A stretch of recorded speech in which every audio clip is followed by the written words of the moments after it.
नमस्कार dear students, आपके अपने YouTube channel learning with Rajesh में आपका बहुत बहुत स्वागत है।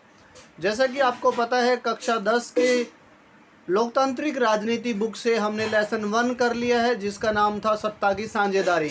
आई होप कि आपको लेसन अच्छे से समझ आया होगा, जिसमें हमने सत्ता की साझेदारी का अर्थ, सत्ता की साझेदारी क्यों जरूरी है और बेल्जियम और श्रीलंका के उदाहरणों से जाना कि सत्ता की साझेदारी बहुत ज़रूरी है। आज हम लेसन 2 स्टार्ट करने जा रहे हैं, जिसका नाम है संघवाद।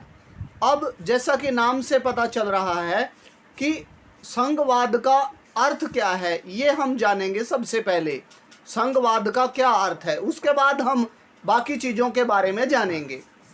संघवाद का अर्थ है ऐसी शासन व्यवस्था जिसमें कई स्तर की सरकारें पाई जाती हैं। जैसे आप अब समझ गए होंगे कि भारत एक संघवादी देश है, क्योंकि भारत में कई स्तर की सरकारें पाई जाती हैं। आपने जाना, छोटी कक्षाओं में आपने जाना होगा कि भारत में केंद्र सरकार है, पूरे देश के लिए, राज्यों के लिए राज्य सरकारें हैं, और गांवों के लिए पंचायती राज व्यवस्था यानी स्थानीय स्वशासन है। तो हम जान गए कि ऐसी व्यवस्था को संघवाद कहा जाता है। और दूसरी और विशेषता इसमें आती है कि यहाँ पर शक्तियों का विकेंद्रीकरण किया जाता है। यानी आपने पिछले अध्याय की याद कीजिए कि बेल्जियम सरकार ने अपने बेल्जियम मॉडल में एक प्रावधान किया था कि केंद्र सरकार की कुछ शक्तियां लेकर के स्थानीय सरकारों को सुपुर्द यानी सौंप दी गई थी। ऐसी व्यवस्था को सत्ता का विकेंद्रीकरण यानी शक्तियों का विकेंद्रीकरण कहा जाता है। और ये विशेषता होती है, खास बात होती है संघवाद की। आई होप कि आपको पहला पॉइंट यानी संघवाद का अर्थ अच्छे से समझ आया होगा। उसके बाद संघवाद की विशेषताएं हमने समझा कि संघवाद में बहुत सी स्तर की सरकारें होती हैं, शक्तियों का विकेंद्रीकरण होता है।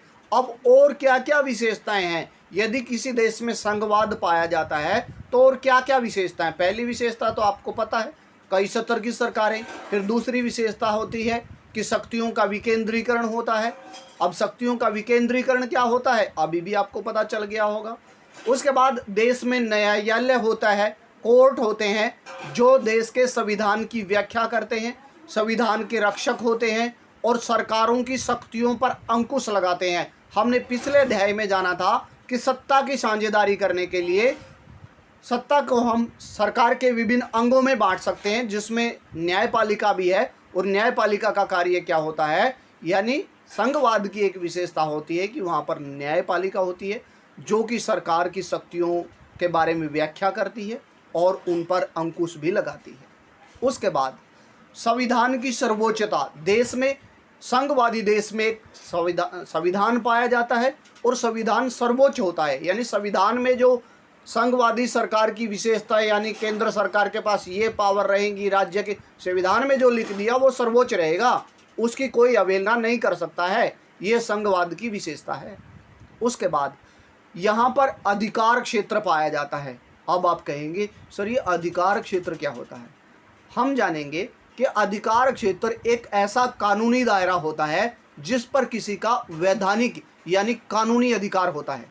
जैसे कि हरियाणा ऐसा भौगोलिक क्षेत्र है, ऐसा दायरा है जिस पर हरियाणा सरकार का कानूनी अधिकार है। यानी इस दायरे में वो अपना राजकाज चला सकती है, अपने कानून चला सकती है। उसके बाद और अपने कानून मतलब जो उसकी सूची में कानून आते हैं, उसके बारे में भी हम जानेंगे कि सरकार द्वारा, संविधान द्वारा कौन कौन सी सूचियों में कानून बनाने की व्यवस्था की गई है। अब आपने अधिकार क्षेत्र के बारे में जान लिया होगा। ऐसा दायरा होता है जिस पर किसी का कानूनी अधिकार हो, यानी अलग अलग सरकारों के अलग अलग अधिकार क्षेत्र पाए जाते हैं संघवाद में। उसके बाद अलग अलग राजस्व व्यवस्था, यानी टैक्स कलेक्शन कैसे होगा, ऐसा भी संघवाद में अलग अलग लिखा होता है। कहाँ लिखा होता है, संविधान में। हमने जाना कि अभी जैसे जीएसटी चल रहा है, जीएसटी होता है, सीजीएसटी होता है, एसजीएसटी होता है, यानी स्टेट गवर्नमेंट का भी जीएसटी होता है, सेंट्रल गवर्नमेंट का जीएसटी होता है। यानी वो क्या है, वो अलग अलग राजस्व व्यवस्था है कि भाई यहाँ पे GST tax central government collect करेगी, यहाँ पे स्टेट गवर्नमेंट, यानी अलग अलग टैक्स की अलग अलग व्यवस्था की गई है संविधान में।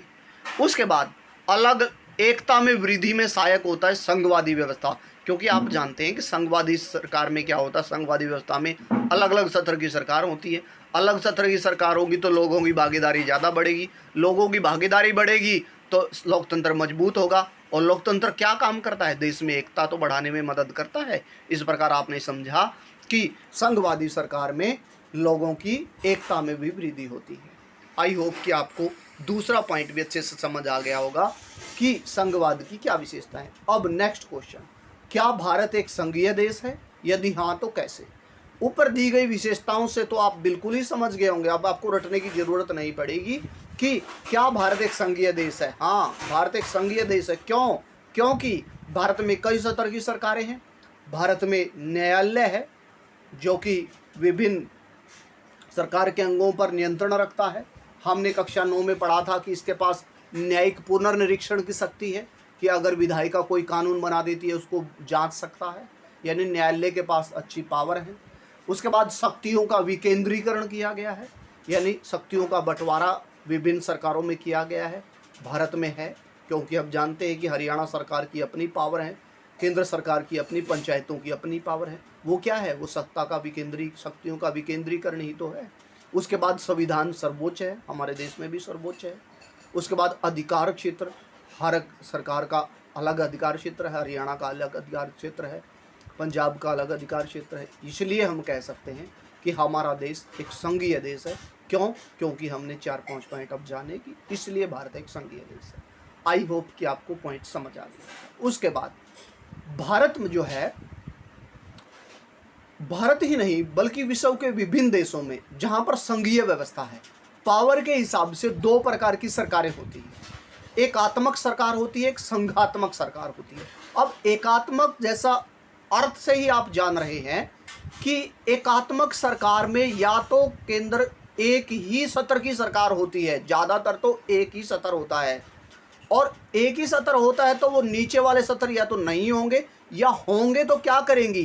केंद्र सरकार के पास ही ज़्यादा पावर। एकात्मक मतलब एक लेवल के पास ज़्यादा पावर है, उसे एकात्मक। और संघीय मतलब सभी सत्रों के पास बराबर यानी बटी हुई पावर।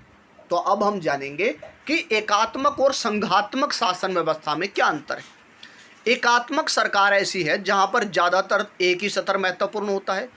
यदि और सत्र हैं तो क्या करती है? केंद्र सरकार अन्य सत्रों यानी राज्य सरकार को आदेश दे सकती है, ऑर्डर दे सकती है, ये करना है भाई और ये करना ही पड़ेगा। तो ऐसी व्यवस्था को एकात्मक व्यवस्था कहते हैं। उसके बाद राज्य सरकार केंद्र के प्रति जवाबदेही होती है। यदि दूसरा सत्र है भी तो वो कोई मायने नहीं रखता, वो केंद्र सरकार के प्रति जवाबदेह है, को जवाब देना पड़ेगा। ये काम किया, हाँ किया, नहीं किया तो क्यों नहीं किया, वो केंद्र सरकार को जवाब देंगी। आई होप कि आपको एकात्मक सरकार के बारे में पॉइंट समझ आ गया होगा। उसके बाद नेक्स्ट पॉइंट, संघात्मक सरकार। केंद्र सरकार राज्य सरकार को आदेश नहीं दे सकती है, यानी राज्य सरकार कामकाज के लिए स्वतंत्र है। केंद्र सरकार अपना काम करे, राज्य सरकार अपना काम करे, ऐसी व्यवस्था को संघात्मक सरकार कहते हैं, जैसे आप देख रहे हैं भारत में। उसके बाद दोनों सत्र की सरकारें यानी केंद्र और राज्य सत्र की सरकारें अपने अपने लेवल पर जवाबदेह हैं। केंद्र सरकार की पूरे देश के लिए, हरियाणा सरकार हरियाणा के लोगों को जवाबदेह है, यानी अपने अपने स्तर पर जवाबदेह है। इस प्रकार आपने जाना एकात्मक और संघात्मक व्यवस्था में क्या अंतर है। उसके बाद अधिकार क्षेत्र। अधिकार क्षेत्र के बारे में मैंने पहले बताया, ऐसा दायरा जिस पर किसी का कानूनी अधिकार हो, ऐसे दायरे को अधिकार क्षेत्र, इंग्लिश में ज्यूरिसडिक्शन कहा गया है। ज्यूरिसडिक्शन आपने पढ़ा होगा। उसके बाद आज का गृह कार्य या आपको नोट्स तैयार करने हैं, संघवाद का अर्थ। आई होप कि आपको आंसर पता है। संघवाद की विशेषताएं, क्या भारत एक संघीय देश है, व्याख्या कीजिए। शासन के एकात्मक और संघीय रूप में यानी एकात्मक और संघीय सरकार में क्या अंतर है ये बताएंगे। एकात्मक मैंने बताया था ना, एक ही सरकार की ज़्यादा पावर। अधिकार क्षेत्र, ऐसा दायरा जिस पर किसी का कानूनी अधिकार हो। आई होप कि आज का कंटेंट आपको अच्छा लगा होगा, समझ आ गए होंगे पॉइंट। यदि आप मेरे चैनल पर नए हैं तो please subscribe the channel, share and like also. Thank you and have a nice evening.